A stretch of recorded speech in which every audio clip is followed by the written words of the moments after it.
everybody, Stacey here. I'm super excited. We have another great interview coming up. I have Mrs. Black International Ambassador on. She's going to talk about her why she does this crazy thing called pageantry. We'll talk about all kinds of cool stuff that are going on with her, what she's done with her year. So stay with me right here on Pageantry Now. Let's do this.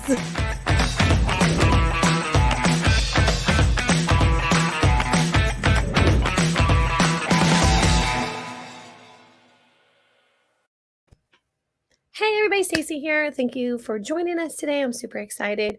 I have a great title holder on. She's going to talk about her year as Mrs. Black International Ambassador and what she's done with her title, Dr. Deidra Sorrell. But before we do that, let's talk about Pageantry Now and why we do this crazy show. We're all about positivity and pageantry and being able to highlight the amazing things that title holders are doing using a crown and a sash. Now, we could sit and have these great conversations, but we want you to be interactive with us as well. So ask questions in the chat and I will pull them up onto the screen as conversation goes. Just make sure you keep them PC because we do have teens that follow us and we want to make sure that we are keeping it age appropriate and appropriate for everybody. So we appreciate you being there. Just be part of the conversation. And we look forward to that. And with that, let me get this conversation going. Here we go. Hi. Hi. You look so beautiful. Look at that glow. Oh my gosh, I love it. Thank you so much. Beautiful color. Thank you for having me. My pleasure. Yeah. Like, I'm excited. Like, I think we're going to have a good time, but you are stunning as always. Oh, Sierra's on. Hello, Sierra. I love it. Fantastic queens. Yes. All right. So do me a wonderful favor and introduce yourself. Oh my gosh, when my brain starts working again, introduce yourself to everybody, please. Yes. Hello, everyone. My name is Dr. Deidra Sorrell, and I am the reigning Mrs. Black International Ambassador. I was crowned in 2021 in Nassau, Bahamas. It's a wonderful, wonderful experience being crowned in the beautiful Bahamas. My platform is mental health awareness, but specifically healing Black trauma and shame. A lot of mental health issues start with trauma, and with trauma, sometimes there is shame. So I have been doing things through my year, actually a little bit more than a year as Mrs. Black International Ambassador, to raise awareness about mental health issues, but also about mental health concerns that impact the Black community. Fantastic. And your sister queen says, yes, curls. And I know that she and I had a conversation, we were just having a conversation about that. So before I ask you the question, let's talk about your beautiful natural hair and like the journey that you said to me just a couple of minutes ago, that you've had a journey with pageantry, with whether or not to go with natural hair or not. And I know that has been an ongoing issue within pageantry, which I've told Sierra, and I've told many people, like I grew up in Detroit. So I grew up in Motown, like literally in Motown, like I'm that old. And always saw amazing natural hair. And I don't know why it changed or when it changed, but I think that is important to be able to take it back and accept it. So do you want to say anything about that? Absolutely. I went natural for the first time in 1999. And at the time, a lot of people weren't doing it. It wasn't really in style to go natural. For the most part, Black young ladies like myself were getting perms. I got my first perm when I was like 7 years old. My mother permed my hair. It was long, and then it started to just break off. And then around high school, I started to get it to kind of get longer, and it was long. It was beautiful. But then by the late 90s, I really felt that I needed a change. So I did the big chop and ended up with like 2 inches of hair, wore it really short, and let it grow out. And it was beautiful. But I ended up getting a perm again around the 2005 or so, and went natural again in 2013. So when I decided to do pageantry in 2019, because I've only been in pageantry since 2019, I'm one of the young. I'm a baby in pageantry in a sense. And you've got international title 3 years later. Okay, no problem. Right. So when I entered pageantry, I wondered, well, at the time I looked at pictures of pageant ladies because I was just trying to learn the industry. Like, how should I wear my hair? How should I wear my makeup? How should I look? And, when I entered my first pageant, I wore a wig, and it was fine. It was a nice curly wig. It looked really pretty, but my first pageant, I really didn't score well. I mean, I scored toward the bottom. Oh, wow. I didn't even place. And I mean, I was devastated. I was like, oh my gosh. I mean, I thought I interviewed well, but I didn't score high. And then I had to really do some soul searching and think. It's like, I'm not, maybe because I'm not being authentic. Maybe I'm trying to present something for the judges that I think that they want, or that I think the system wants, but I'm not going in there like, hey, this is me. This is who I am.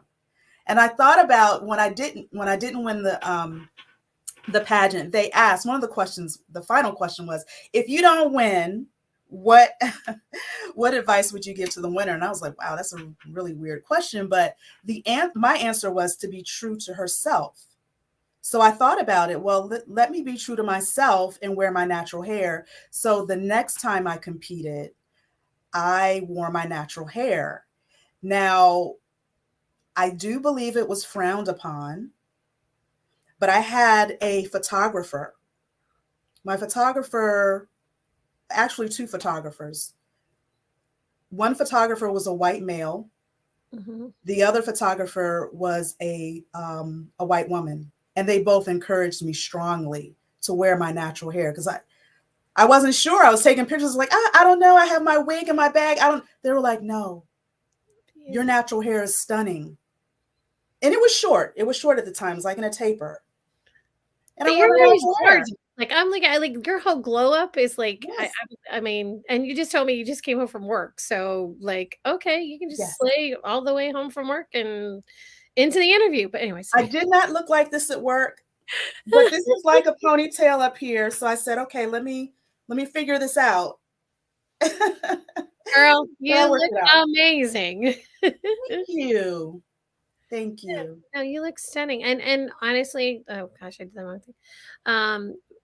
I know, like, that is one of the things that I mean, again, like, I don't, being a white woman, I guess I can't relate, but when you said you permed your hair when you were 7, so my mom has always hated my hair. My mom is a stylist, so I have straight hair, and my mom permed my hair when I was 3. Ooh. So my entire life, my mom kept my hair permed, but my hair is so straight that it will not hold a perm for more than 2 weeks. So to say that my hair is fried, I mean, now it's not. Now it's, I mean, I went through chemo and lost all my hair, and then new hair came back, and it was like, wait, this is cool. Okay. But during the 80s and the 90s, when big hair was big in pageantry, I couldn't have big hair. So I mean, I know it's not the same situation, but I can totally relate to that whole thing of trying to be something that is inauthentic. I would spend hours trying to get my hair to look a certain way to do a photo shoot that it would last 10 minutes. Even when I was a title holder in another system, I used to live in Texas, and I actually had a stylist, and my stylist said, please stop setting up appearances in Florida, because the second you get into Florida, your hair dries. Because it's so, anyways, you're right about that humidity. No, it just is not okay. It just, when I went to Florida, the last time I was there, it just rained every day. It was humid. But I'm in the DC area, and it's very humid here too. See, and I haven't been to DC in a while, so like I've told Sierra that I need to come, which is one of the goals, is in the next several months to be able to try to come. So anyways, all right. And by the way, my friend Deanna says beautiful. She's actually logged in and work. My friend Stephanie says you look amazing. Thank you for rocking your natural crown. And my friend Ralph says good afternoon. Stacey and Dr. Sorrell. So thank you for being here, guys. We appreciate it. All right. So I'm going to ask you the hard question that I ask everybody. You ready? I'm ready. Do you like frogs? Why or why not? Okay, I was ready for that question. So I have a very interesting relationship with frogs. I live in Southern Maryland. It's kind of rural out here. I live near a creek. There's a creek in the back of my house. So we have so many frogs in my backyard. It is insane. I mean, I think that my backyard is a frog hangout, frog Disneyland. I'm not sure what's going on. But one time I went to my backyard. I have a gazebo. I opened the door, and what falls from the top of the gazebo? Oh no! It's a frog. Also, my dog is obsessed with frogs. So over the summer, when I take him out to walk him, he's looking for frogs. He tries to eat them. And they secrete something that protects them, and it makes the dog sick. Yeah, it's a whole thing. No, I know. Okay, so my friend Stephanie says I would move. They can have it. The frogs are trying to take over. They're like, "Hey, this is our territory. What are you doing here?" Florida is just as bad. Well, actually, here in Florida, so I live in Miami.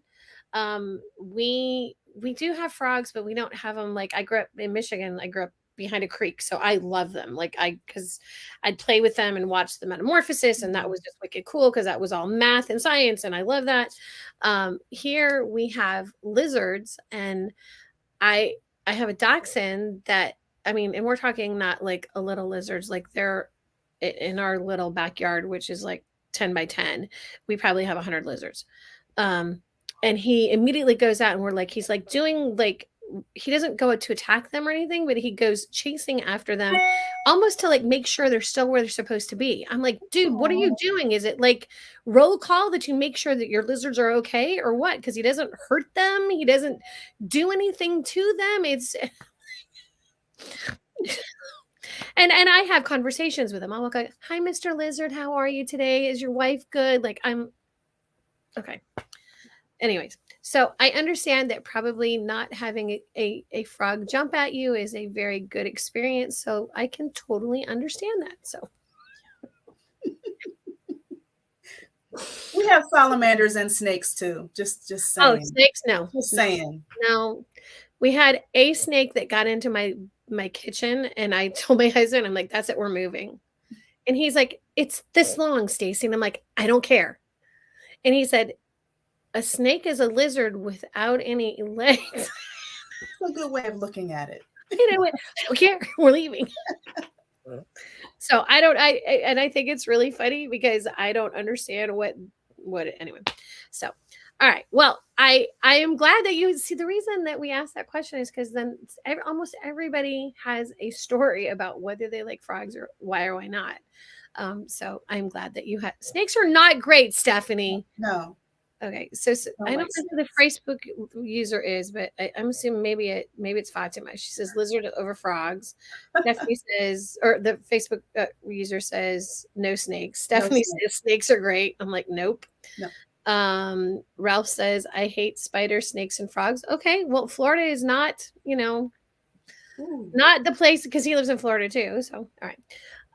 Anyways, okay, so let's talk about let's talk about your platform because I think that the work that you're doing is so important. And I think that especially as a doctor of psychology, like the story and opening the dialogue is so important to healing. So can you tell me a little bit? Oh, it's Christina. Hi, Christina. Thank you. I love you. She said it's me, Christina. If you could do me a favor and just tell me a little bit more about your work and how it's helping to change lives. Absolutely. I'm a school psychologist. I've been a school psychologist for over 20 years now.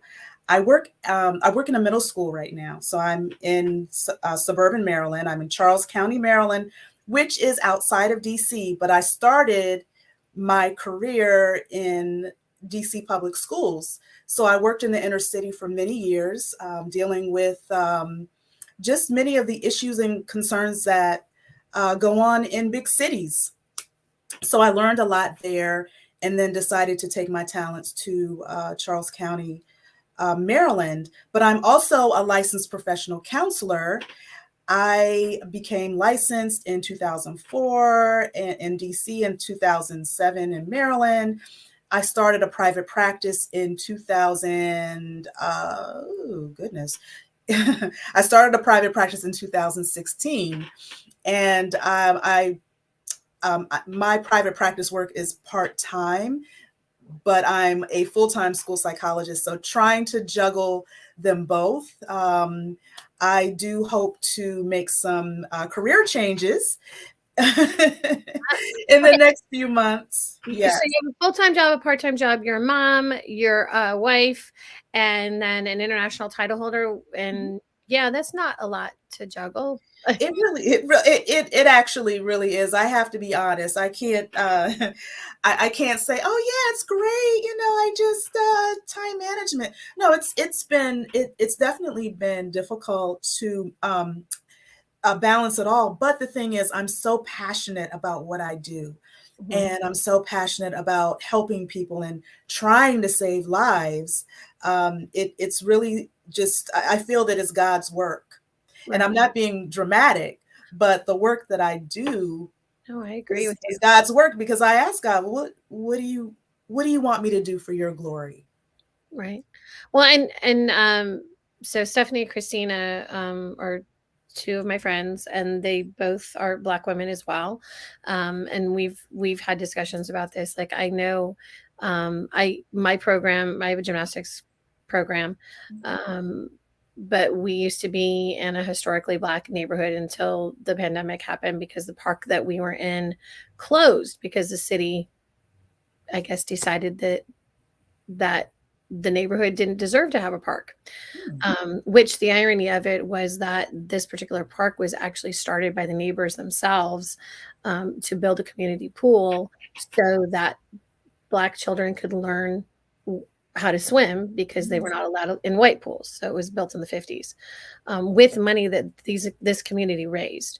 And being there really raised a level of awareness for me that I didn't understand.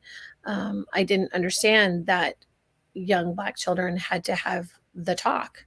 And that made me feel really uneducated, because I felt that this is not okay, that to have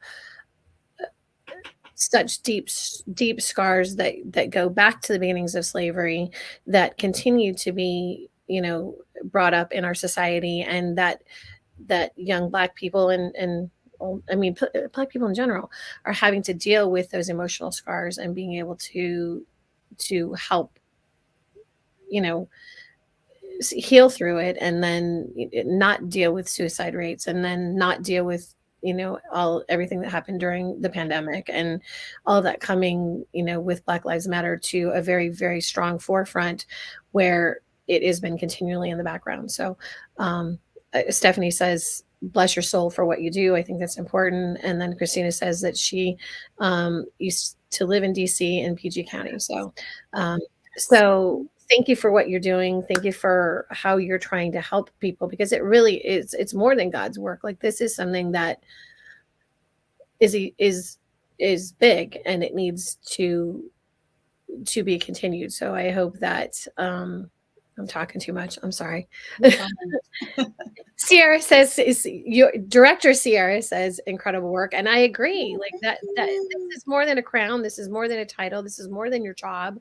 This is really changing the face of our country, hopefully. I mean, you would think that, and internationally, because it's not just, your system is international too. So let's talk about that. Let's talk about the system. Let's talk about the sisterhood. Let's talk about areas of competition, and what made you get involved in this particular system.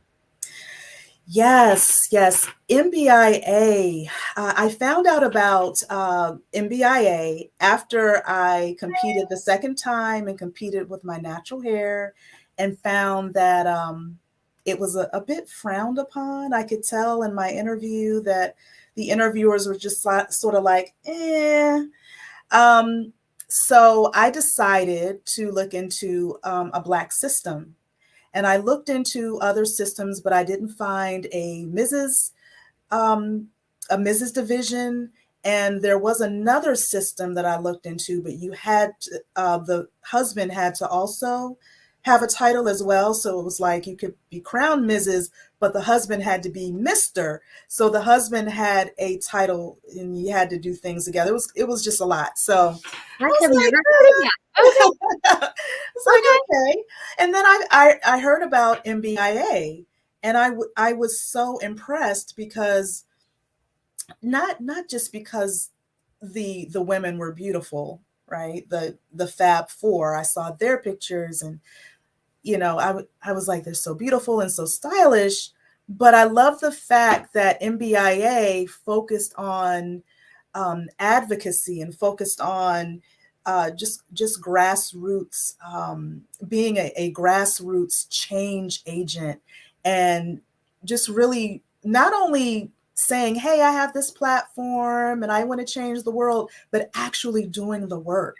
And Right. that's the thing that really stood out. And I also love the fact that MBIA embraced, not just tolerated Black women and like, oh yeah, we have diversity, yay, but really embraced all of the diversity within the Black race and within women of African descent, meaning natural hair, meaning various skin tones, meaning the size of our lips, our shapes, all of those things, and also having the mentality of wanting to help the Black community. I didn't have to hide that.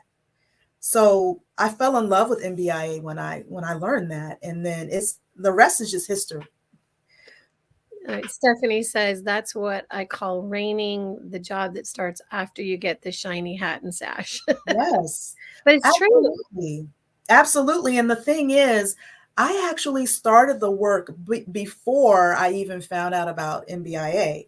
So the crazy thing about my pageantry journey in 2020, because I competed for a Maryland. I don't want to name the system, but It's okay. You don't the, we the system we that don't really want to talk didn't about other stuff. the system that didn't appreciate my hair. I actually competed in March of 2020. You're probably like, March of 2020, how'd you do that?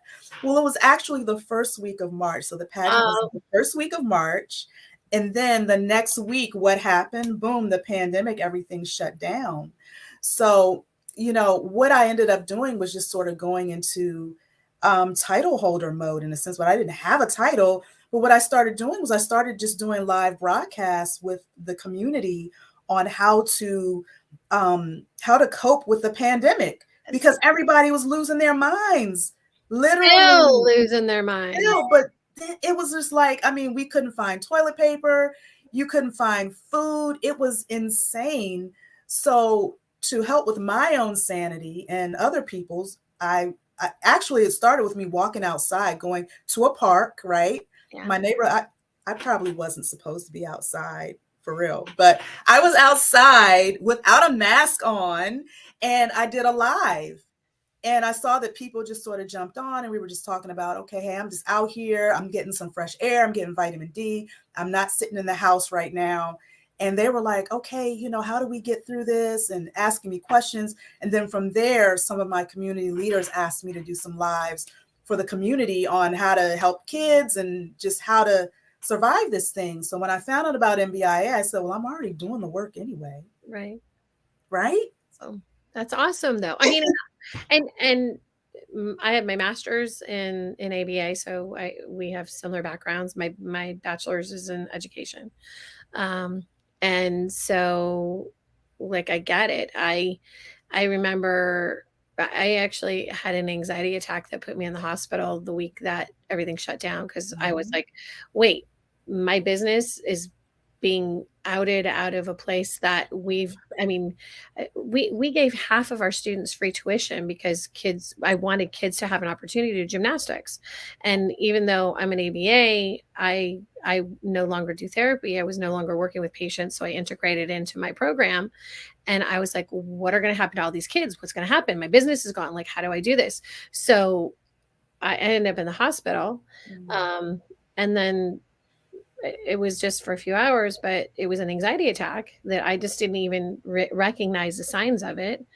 And then a couple of days later, we started doing live gymnastics in the middle of our living room. We had a 10 by 10 room that we were doing gymnastics in, but just so that we had a place for kids to be able to come, so that the parents had a minute to, a couple of hours a day where the parents could be have some quality time, so kids could have some quality time.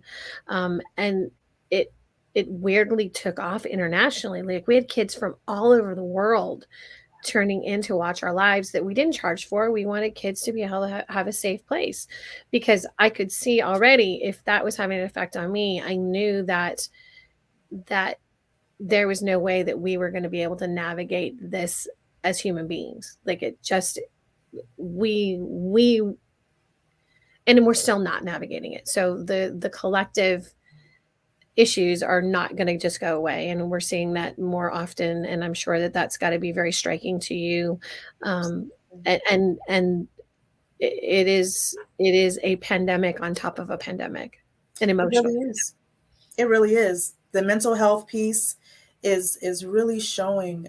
It's really showing up right now, especially with our children. Yes. And in education too, like, you're seeing that, like, there is a lack of EQ that has happened, emotional quotient, because kids have not had the opportunities to bond. Some children, that are 6 years old have never been around a stranger, and they're having social anxiety because of it. Their parents are having social anxiety because they've never let their kid be around somebody. Like, this is going to be a longstanding issue. And I'm sure that working in the area of education, that has to be really terrifying for you, because you are seeing this cumulatively. It expands, and how are you going to be able to deal with that in a bigger spectrum with the students that you deal with on a daily basis? Hold on a second. Steph made a comment. Mental health has amplified during the pandemic. I'm happy to see that you're still doing your work. How do you keep your mental health secure yourself? That's a really good question. I think that for me, and I don't want to say anything negative about the public school system, but it's very difficult when you are working in education. It's very difficult to keep that balance and to keep your mental health secure, because you're doing so much for others, but there really isn't a lot that's being poured into you as a teacher, or a school administrator, or school psychologist. So for me, I think that what I've been focused on right now is really expanding my business from part-time to full-time, because I have a wonderful idea of doing animal-assisted therapy with clients. Yes. And I know, you're probably like, what is that? No, it is wonderful. I will say I have a service dog, so continue. Yes. I think that animal-assisted therapy is an excellent medium for providing therapy. And actually, I started this back in the 90s. When I was an undergrad, I was one credit short of graduating, but I had this new young professor who was like, hey, I'll give you an independent study if you help me work on my research on animal-assisted therapy. And I'm like, what in the world is that? But what I essentially ended up doing was working at the volunteering at the animal shelter, the local animal shelter, which was in Greensboro, North Carolina. And I would take a dog, drive the dog in my car to the local nursing home, Right. and just take them around from patient to patient. And I learned the power of animal-assisted therapy, and how it made the residents' day, how they remembered me and remembered the animals. And the animals really benefited from it as well. It was a beautiful experience, and I want to recreate that because during the pandemic, I thought about, okay, I'm wearing a mask doing therapy. The client is wearing a mask. We have to have this distance. We're not really doing the best therapy now. But if I have a dog as a medium and the client can pet the dog, right? Right. Then that's going to help. And it's not for everyone, right?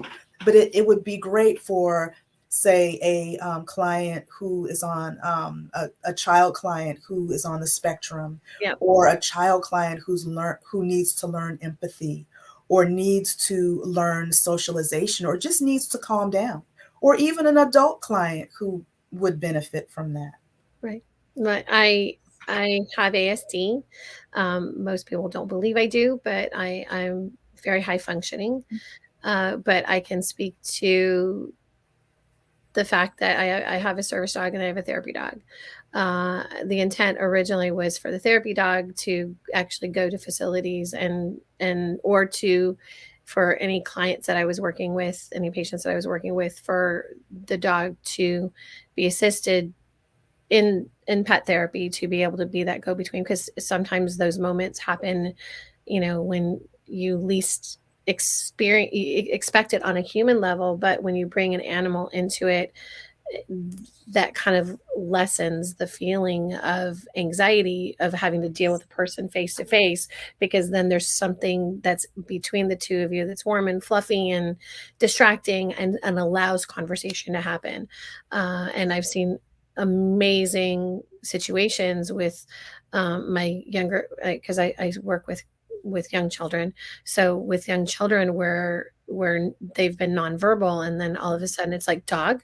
Yes. One of my patients, students that I've been working with, um, has been nonverbal pretty consistently, but says a few words. And yesterday, my husband and I bumped into her in a parking lot, and mom sent me a video of her going, "I like Miss Stacy. I like Mr. Mike. I like Miss Stacy." And she was scripting, but like, we use play in our gym as that way, kind of like the same way we use animal therapy as a way to be able to have that go between, so that it opens up this world in a way that most people don't understand. So I am grateful to people like you, because if it were not for amazing people like you, I wouldn't be doing what I do. So thank you. Thank you. Stephanie says that her mom was a public school teacher. She attended private school for that reason, but what you're doing is wicked cool. So there you go. Ralph, I know you're probably not on anymore, but thank you so much. This is a great show as always. Catch you next time, going to have dinner, and may we both have a great day. Yes. So, all right. So I know one of the things we were talking about before was your amazing foliage behind you. Mine here is fake, but yours is not. Yes. So, do you want to talk about that? Do you want to tell me what you are growing, and how that started, and why this is something that's fun that you want to do? Absolutely. Well, during the pandemic, I started gardening. So that was one way that I sort of kept myself just centered and just dealt with the stress. And that was a great opportunity for me to have mindfulness as well. This is my indoor garden, and I'm growing these are collard greens. That's so cool. Like, I'm Yes, so excited. Like now, because now I'm like, okay, now I gotta get some to grow so we have it for Thanksgiving. Because as soon as you yes, said that I'm having collards for Thanksgiving, I was like, gosh, why didn't I think of that? yes. I'm gonna put these outside and let them grow and get big. Because here's the thing: when I grew collard greens last year, but I got them from like I don't know, I think from Home Depot or Lowe's or something like that. And here's the thing: when you cut them up and cook them, they are like butter. Yeah. They just because when you get the ones from the store, you have to cook them. It feels like for an hour before they get tender. It feels like an hour. You're just sort of slow cooking them, and then it takes a while because they're so tough. Yeah. But the ones that I grew myself, I put them in the put them in the water. It's like, oh my goodness, they're It's tender nasty. Yeah. yes, Well, yes. and then there isn't pesticides and there's no waste because you're growing them as you grow, and then so it helps the economy or ecosystem, and Yes. then it's putting oxygen back into your environment. Like there's so many, and same thing with me. Like I would not have ever thought that I'd be gardening. I know that it makes me happy, Mhm. but same thing in the middle of the pandemic. I was like, I'm stuck in the house and Mhm. I can't go to work because I'm immunocompromised. So I started a bag garden in the backyard and then found that in Florida that doesn't work. So my garden is inside and now we have butterfly garden outside so that there's Ooh. so we have monarchs that come 3 times a year and lay butterflies everywhere. So Oh, that is but that's beautiful. like cool. Like it's cool to be able to see something grow and know that you're putting your time and your energy into something that's going to go into your body that's healthier and Mhm. safer and it tastes different. I mean, Yes. fresher, like better flavors. Like the first tomato that I grew, I went, "Oh, that's what a tomato's supposed to taste like." Whoa, Yes. okay. Yes. So sweet and yes. There. Stephanie getting us back on track. She says, "When is the next pageant? Please share the contacts so that I can send it to my client, to her clients." She does pageant coaching, and she also does a series with Christina, who is on called Two Brown Chicks, where they talk about their ideas about pageantry as two brown chicks. So please let's talk because I know the pageant is in Atlanta. So Yes. let's talk about all of that stuff. Yes, the pageant is October 12th through the 17th in Atlanta, Georgia. It's at the delegates will be staying at the Hotel Coley, and it's just going to be a week of just wonderful, just sisterhood, bonding, community service, of course, and just fabulousness, fabulosity. That's not a word, Woo, but I like that. being fabulous and elegant and glamorous. And the 17th will be the big show. And I'm so excited. It's So so sad. excited. Like you're in that countdown though. Like I know that feeling. I crowned my successor in July, and was honored to be able to get the lifetime award, which is my title now. But I know that countdown is like so sad because you get to that place and you're like, I don't want somebody else to have it. I know. I know. Yeah, it's just that this title has become such a part of my life. And because when I originally earned the state title, Mrs. Black Maryland International Ambassador, that was sort of a way that I coped with the pandemic. Right. So I was doing a lot of the work already. I found MBIA and fell in love with it and doing a lot of the work as a state title holder. It really took away from the depression and the anxiety that could have occurred. So yeah, it's definitely gonna I'm gonna feel a sense of loss when I crown my successor, but I'm so excited to see who that's gonna be. And I know whoever it is, she's gonna do an amazing job. Stephanie has her 2 cents. She says former title holders make the best staff. Oh, okay. So, to Miss Sierra, if you're watching, like I did the same thing with Diana Lawrence, who's my director. Immediately, I was like, let me help, let me continue the when a system resonates with you and Mhm. it feels right. Um, it's not just having that year. You're cultivating relationships. The sisterhood becomes part of your legacy too, and that to me I think is where the glory in pageantry is that you get to have a sisterhood that continues on. So the crown, the jewelry on your head doesn't make you a queen. It's what's in your heart that makes you a queen.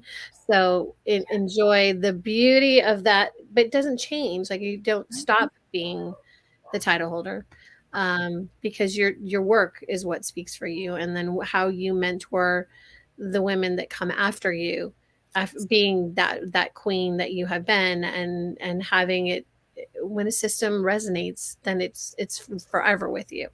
Yes. So, so Yes. Thank you for that. Yes, you know, absolutely. and honestly, like, you know, I've been competing in pageants for 40 years, and three of my best friends are my previous directors, that like they're Mhm. family. Like, I love them, and I know that I can talk to them at any point in time and be like, you know, I need this or I need that. Like, one of my previous directors, her husband is my photographer. Like, everywhere I go, they follow me and they take pictures of me all the time. I'm like, does this, like, is this the way it is for normal title?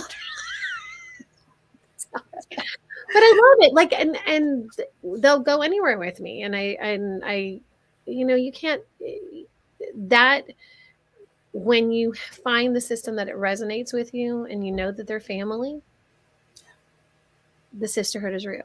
Absolutely. And Sierra and I have had that talk too, because she feels the same way about the Mhm. system and MBIA, and how it makes her feel whole. Oh, yeah.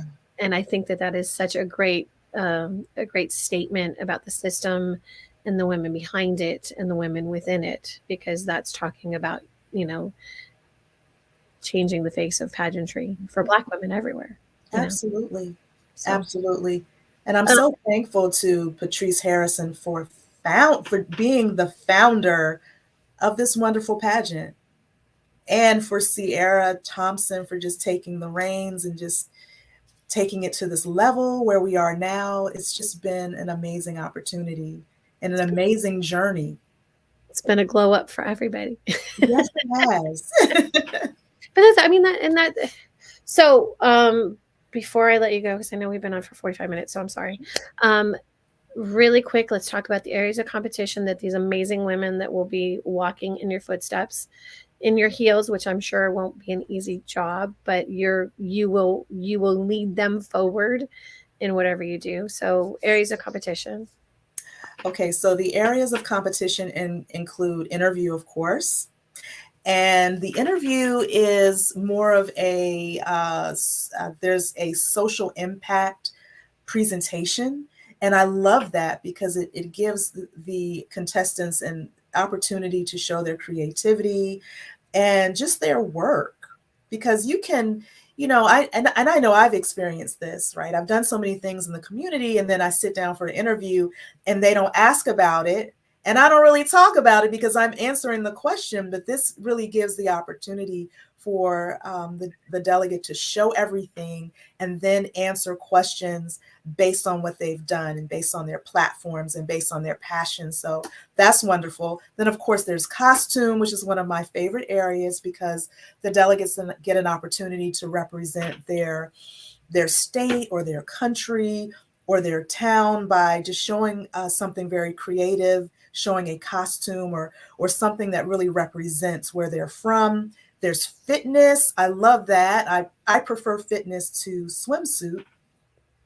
But the ladies are able to show how fit they are and just really show their creativity with their outfits. There's evening gown. Evening gown, again, is just amazing just by showing that elegance and that sophistication. And on-stage question is, of course, another phase of competition or another part of competition. There's also a social media part that's part of the competition as well. That's not a phase of competition, but social media is taken into consideration when choosing the winner. That is fantastic. I will say to you, with um, the system that I align with, it's same values. Like, there's a unofficial social media part of it. There is field presentation where you have 5 minutes where you do a video about your job and why you chose it, your profession.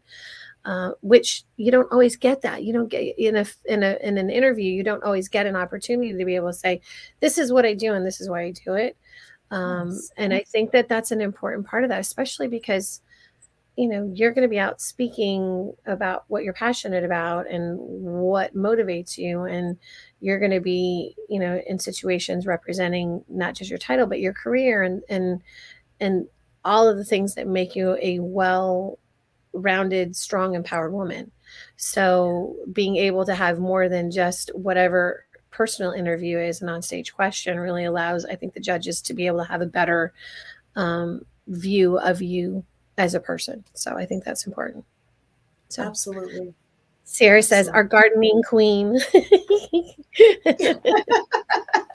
It's awesome. Okay, whatever helps you cope in society today to help you feel better and get rid of so much of what we're dealing with. Because the other thing that this whole game of social media has done is it's changed how we interact as well. Right. Uh, and with the pandemic, we've changed. FaceTime is not FaceTime the way we had it before. So even therapy has changed. My therapist I see online now. I don't see my therapist in person anymore. So you know, but social media has a big impact on how we get information, how we process information. So it's really an important part of how you present yourself as a queen as well, because the representation of the system comes through what you're doing in your social media and how you react with it. So Absolutely. When I got my title, I didn't know how to use TikTok. I didn't have TikTok. girl, I was like, this is for like young people, reels. What is that? I was against it. I was like, I'm not doing that. that for And me, then, you think in this arena, I've been doing this since 2016, and everyone goes, well, you've got to be able to do that, and I'm like, right. nope.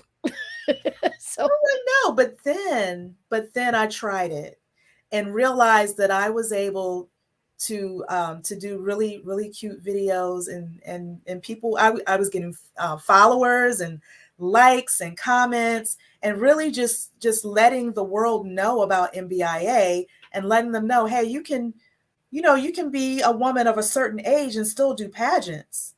a certain age, what, you're 35, Oh maybe? no. Maybe? No ma'am.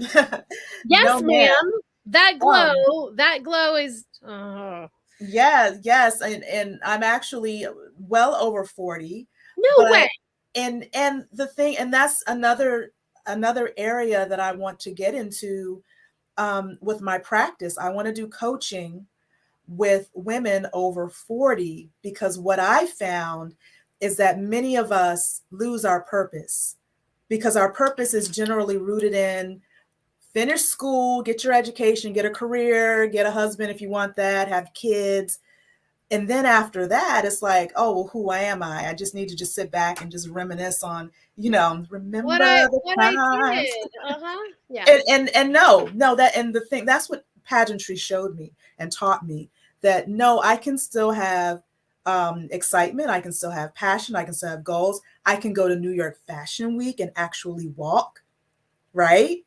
I never thought that I would be able to do that It's crazy, right? over 45. Like, who would have thought that? It can be done over 55. I'm just Yeah. saying. And I actually want to go back. I'm trying to find a way to go back because I did have a wonderful time, and I want to go back. So hopefully that'll happen. But yeah, women of a certain age, we're here for a reason, and we're here to make an impact, and we don't have to just sit back in a corner and eat donuts and say, well, I'm past my prime. No, no, baby, no. Yeah, No. the first time, actually, when I met Stephanie Grady and Christina Petaway um at New York Fashion Week. They were running backstage and running a show. And that's where I met them. I officially met them, and I was 53, and this year I was on Billboard in Times Square. Now, 53, I would have never guessed that. Oh, I just 53 turned where, 56. right? Yeah, Yeah, I'm 56. So 56. You yeah, look amazing. thank you. And I think that that's what happens when you have that passion and you have that zest about life. You have it glows. It glows through, right? Yeah, well, either that or it's preserved by chemotherapy. It's one of the two. We haven't been. I always because I was diagnosed with terminal cancer at 30, and so everyone's like, "So what kind of products do you use?" I'm like, "Chemotherapy." Hmm. I don't know. I hope it's because I have fun and it's that passion and that moving forward. I think that keeps you young at heart too, and Yes. you know, passion drives us, but in it's not like I think there's a difference between ambition and passion. I think sometimes in the United States that we are driven very, very strongly by ambition for things. You Yes. got to have more stuff, more stuff, more stuff, more stuff.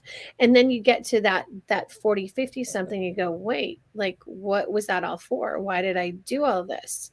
Right. And then there are many women that are sit going, okay, I got the the education and the job and the husband and the kid and there's this amazing house and then what do I have filling me up? Exactly. It's like, who am I really? And And that's what a lot of women can't answer. It's like, who are you? Well, I'm a wife.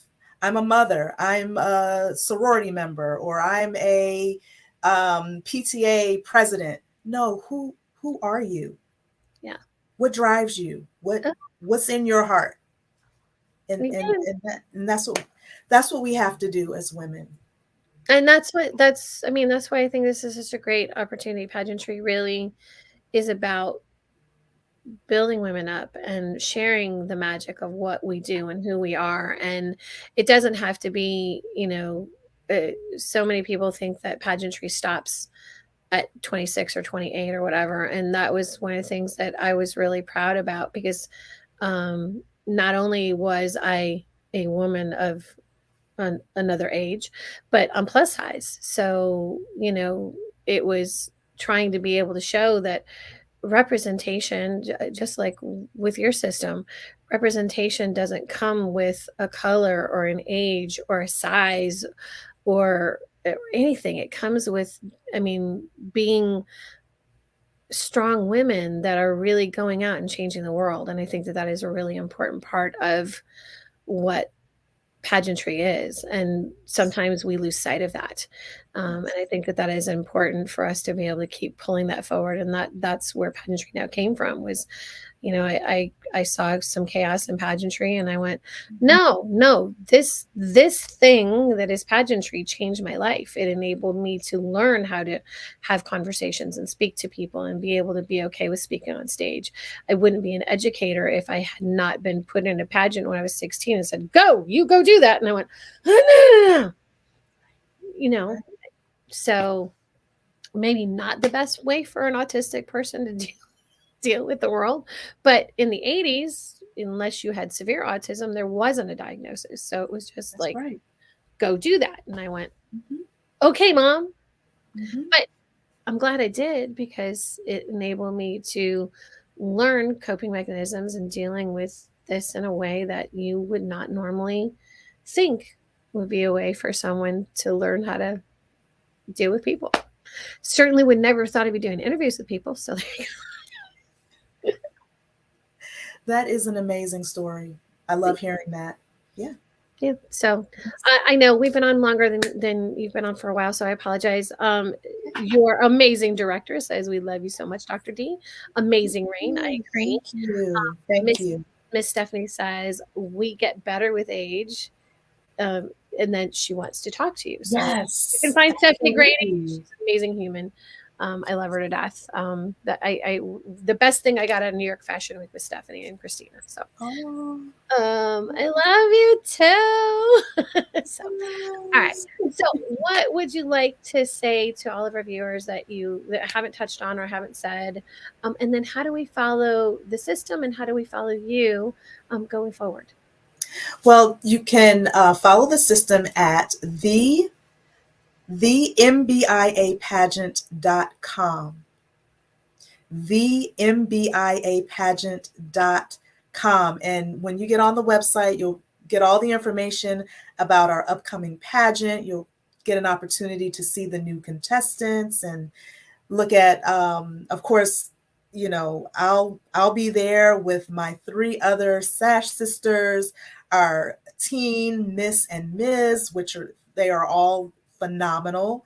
And then our legacy queen. So it's a wonderful website, and there you can also buy some merchandise as well. Get some t-shirts, sweatshirts, all that good stuff. And for me, you can follow me at Mrs. Black International AM. So, and that's on Instagram. That's Mrs. Black International AM. And then I'm on Facebook. My Facebook is just my personal account, and that's D Sorrell. That's DEE and then Sorrell. So please follow me. I'm going to have some really exciting things coming up, especially when I set up the Feisty Feminine, which is what and that's the coaching service that I'm going to do for women over the age of 40. So the Feisty Feminine will be jumping off in November. So yes, Miss Stephanie, it sounds like going to be talk to. It is going to be feisty. We're going to be feisty. Oh my goodness, Stephanie! I think Stephanie says, what she says, feelings mutual to me. I love you to life. Christina says she's coming to the pageant. Ooh, oh, good. Wait, does that mean Stephanie's going too? Because you guys usually travel in a pack. Oh, we'll see. Feisty is Stephanie's middle name. Oh, yes. So yes, it's going to be a very feisty experience. So yes, you'll have to join me. Hey, she's over 40. I'm not going to say how old you are. All right. So thanks so much for being with me. I really appreciate it. It's been a pleasure getting to know you. I look forward to all the things that you're doing in the future. And I love to see the sisterhood grow. I look forward to meeting all of the new sisters because I know that'll be fun as well. And I thank you so much for coming on. Thank you so much for having me on. This has been so much fun. It's been great talking to you about everything from frogs and gardening to my platform. It's been amazing. So thank you. Thank you for the time. My pleasure. Hold tight. Let me wrap up the show, okay? Okay. Thanks so much, everybody, for being here. I really appreciate it. I hope you had as much fun as I did. I appreciate all your comments. Obviously, I say it before I can meet these amazing title holders, but and have great conversations and be able to have that, you know, like if I did a podcast, but it's even more fun because it's interactive and you are part of the story as well. If you haven't already, please like, follow, subscribe. You know the things. We now have a podcast. I don't update it often. I have to do that more regularly, but everything is at Pageantry now. You can find us everywhere. Just go look. And I will see you guys next time. Thanks so much. Have a great day, everybody. Stay safe.